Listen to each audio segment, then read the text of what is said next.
So now what happens if I'm working on my ECU harness and I somehow break any piece of this connector?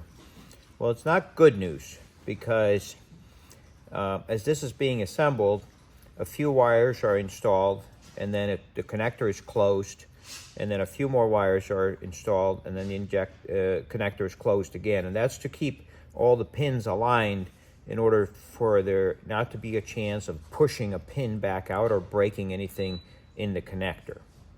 So if this has been broken or this got caught on the firewall or something that broke, it really needs to almost come back here.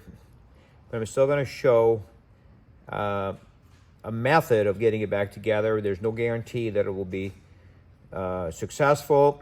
Certainly after you've been able to put it back together, you'd want to make sure all the pins that are opposing the wires here are in fact in the same place and not pushed back, or when you push this together that you don't get a crunching sound or some plastic tab or something broke inside. So in any case, this side, if it ever did fall off by catching on the firewall or something like that, then let's see, let's lift this up.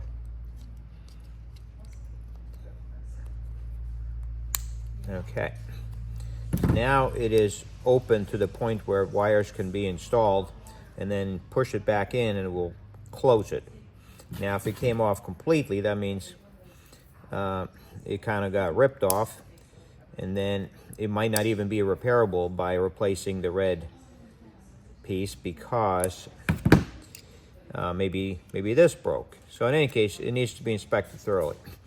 At this point, if this is already apart, this gets caught on something underneath the instrument panel, and you have a bunch of wires here. Getting this to align with all those wires has to be done extremely carefully.